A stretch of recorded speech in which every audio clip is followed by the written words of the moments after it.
Hello and welcome to the Evidence Based Chiropractor. I am your host, Dr. Jeff Langmaid. This week we are back with the research and we are touching on a study that came out just last year in the British Medical Journal, and it ties together adjustment, spinal symmetry, and sports performance. This has some take-home messages you can utilize today with your patients, so it is a good one. Before we get started, I'll say a few words about Rock Tape. If you have not picked up your tickets to Rockstock 2019, you gotta get on it. It is one of those events that you need to have on your calendar. It's all about movement. It's happening in Southern California this fall, Huntington Beach. I'm gonna be out there filming, hanging out, having a good time, and they know how to put on an event. So if you have some interest in heading out and getting some continuing education credits, but more importantly, really meeting a bunch of really cool docs, having a great educational weekend, get out to Rock Tape's Rockstock 2019 and pick up your tickets now at rocktape.com. Now, as I said at the top, we are talking all about a study that came out in 2018 in BMJ Open in Sport and Exercise Medicine, and it is titled The Effects of a Single Session of Lumbar Spinal Manipulative Therapy in Terms of Physical Performance Test Symmetry in an Asymptomatic Athlete. A single blinded, randomized, controlled study. I should have said athletes, not athlete. It was more than one individual in the study. And I'll repeat that one more time because it is a long title. The effects of a single session of lumbar spinal manipulative therapy in terms of physical performance test symmetry in asymptomatic athletes. A single blinded, randomized, controlled study.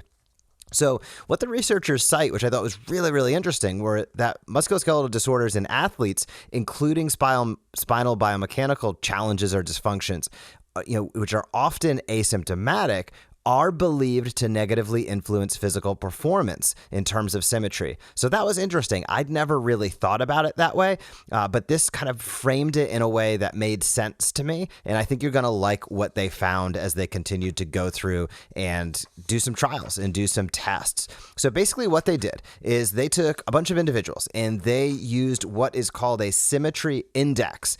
So the Symmetry Index basically is modeled after a percentage, and that is either how symmetrical or asymmetrical you are. And the way that they tested that or looked at it was using motion capture technology. So it starts to get really, really interesting when you start to think about, man, really breaking this down, no pun intended, to a science.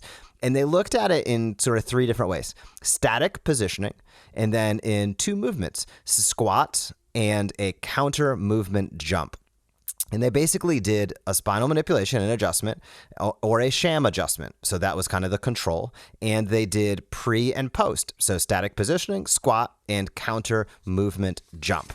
And they measured this using motion capture technology and utilizing a item called Symmetry Index, which I had not heard of. So the Symmetry Index, which is a percentage, is the method most commonly used and cited in publications to report bilateral asymmetries in physical performance tests. I didn't know that, but here we go. They also said the Symmetry Index expresses a percentage with 0% representing perfect symmetry, indicating a more symmetrical pattern, and 100% representing complete asymmetry was used to assess the differences in the bilateral symmetry on these individuals. So what did they find? That is the question, right? They found, quote, before interventions, the participants presented asymmetrical values in the spinal manipulation group with mean values of 16.3%, and the sham group presented mean values of 10.7%, indicating that some participants had considerable asymmetry. Okay, so they go through their tests, they give an adjustment. What did they find? They found, in conclusion, our randomized controlled study, statistically significant differences were found between pre and post spinal manipulation therapy and between groups for static symmetry only. So that starts to get really interesting. So basically, I'm going to break that down exactly what that means. They randomized the groups, and it was a randomized control study. And for the individuals who received an adjustment, there is a statistically significant difference in symmetry. So an improvement in symmetry post-adjustment. Now, there's one caveat there. They found that with the static symmetry only. So they did not find that in that counter movement jump, and they did not find it in the squat. There's a couple different reasons why that could happen. The dynamic is a lot more difficult to capture, so there could have been errors that way, or perhaps it just there wasn't anything once somebody started moving. But from a static symmetry perspective, they found big differences, statistically significant differences with the individuals who received an adjustment, and the individuals who received sham adjustment did not have any changes. Ultimately, nothing that was statistically significant in terms of symmetry. So let's touch on one other aspect of it. The researchers also had quoted, quote, post-spinal manipulation intervention, these values reduced significantly to what several authors, such as Herzog et al., considered to be the minimum level of bilateral asymmetry, with asymmetry values ranging from 4 to 13%. So if you remember what we talked about just a moment ago, some people, the mean value pre was over 16%, and they pulled that down in some individuals to 4%, with 0 being perfect symmetry. Now, I don't think we need to get crazy, right? Our bodies are dynamic. Nobody is built perfectly symmetrical. It's just not the way it goes. But we know, based upon what they cite in this literature and some other studies that have come out, that symmetry, ultimately, when you are symmetrical, it really ties to overuse and it ties to compensation. And that's what they touched on at the beginning of this study. Asymmetrical athletes, may show decreased physical performance or have an increased risk of injury as a result of favoring bilateral asymmetry of the body. So if you're asymmetrical, you're compensating, which is a big challenge. And you also have an increased risk of injury because of the compensations. So there is something to be said. Nobody's going to have like these perfect x-rays. Nobody's going to be perfectly symmetrical side to side. But within a small range is a good place to be. And the farther you are off that range, 1, 2, 3 standard deviations, at a certain point, you just start having a drastic, well, not only going to have performance issues, but you drastically increase the likelihood of injury. So it's a big deal when we think about, and this was just a single session of a lumbar adjustment, if you remember. So that's a big deal when we think about somebody having 16+% on the Symmetry Index, one adjustment, and they move down to perhaps 4%. That is a big difference. And if we can replicate that as future studies start to dive in and see over the course of, let's say, a care plan, over the course of more than a single adjustment, what are the changes that can take place? I wouldn't be surprised if at that point we start picking up some changes in symmetry on the dynamic assessments. So one adjustment, getting it on those static assessments, the statistically significant change, that's a big deal in my opinion. And you need to think about this from a clinical perspective on those people that are coming in that are CrossFit athletes, on those kids that are coming in that are maybe playing travel baseball and all sorts of crazy sports, and they have dreams of the big leagues. Whether or not they make it there is one thing, but they're in your office very likely, number one, to prevent injury and get out of pain, but number two, for performance. And when you can talk about symmetry and when you can take a look at them and analyze them, you might not have motion capture software, but you have your eyes, you have your hands, you might have an app that can help you do that. And to check that pre and post is awesome, number one. But number two, just to be able to have those engaged conversations and say, hey, after we give you an adjustment, I'm going to take a look at the symmetry, because what we've seen in some studies is that asymmetry, if you're asymmetrical, if things aren't balanced, it can increase the likelihood of injury. And what we're trying to do here is not only whatever the actual goal is, right? Number one goal, get them out of pain, improve function, but we're also going to take a look and make sure that we're making some, checks and balances on that static symmetry, because that's something that potentially can help you down the road. And I think that's an honest conversation to have with the young athletes and older athletes in your practice. It's something that ties to performance, not pain. I think as chiropractors, all of us have a base of pain in our practice, right? People come in because their quality of life has been affected by some challenge. Typically that challenge is pain that got to the point that it affects their quality of life. That's when they make the decision to call in.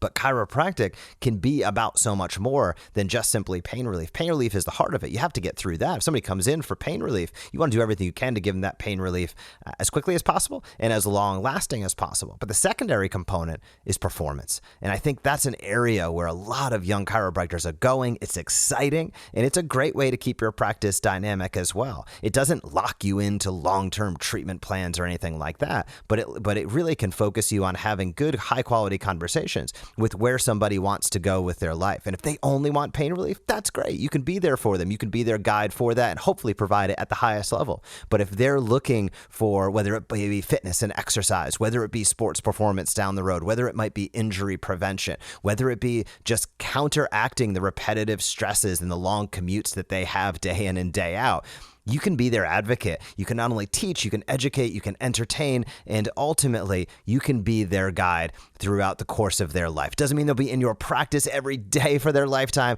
but it means that when they choose to come in, you're there, you're their support, and you are always top of mind as their conservative and natural healthcare expert. And that is all about performance. That's all about function. It starts with pain relief, but it doesn't mean you necessarily need to stop your practice there. So that's my big take-home message with this. Don't hesitate to have a conversation about symmetry. If this is a new topic for you, then hit the show notes, because in the episode notes, in the show notes, I will link to this study, and it actually is an open source study, so you can download it and check it out for yourself.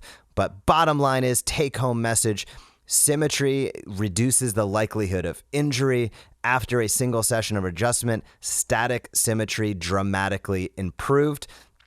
That's the first step. The next steps will be the follow-up papers to this, which I am excited to read, which will start to become more dynamic, no pun intended, and give us more information on the exact context of how we can utilize it. But this is where things are going in science and research and chiropractic. It's an exciting time to be a chiropractor. Hope you can utilize this in your practice. If you have any papers or topics that you'd love for me to address here on the Evidence Based Chiropractor podcast, shoot me an email, jeff@theevidencebasedchiropractor.com. And if you're listening on iTunes, click on over right now, give us some feedback, a rating or a review. That helps us reach more and more chiropractors. Last I checked, we are over about 10,500 docs listening each and every week, which is mind-blowing. It is humbling, and I thank you truly for tuning in. And if it's given you value, my only ask for you would be click on over, give rating or feedback, let more docs find us, and let's keep getting the information out there about what we do, expanding the knowledge base of what we can do as chiropractors, and help more people in our community in the process. So I hope you have a great week in practice, and I will talk to you soon. We appreciate you joining us for this episode of the Evidence Based Chiropractor. Learn more tips for explosive practice development at theevidencebasedchiropractor.com. You can also join the Premier MD monthly membership, enabling you to use what you just heard to maximize results in your office.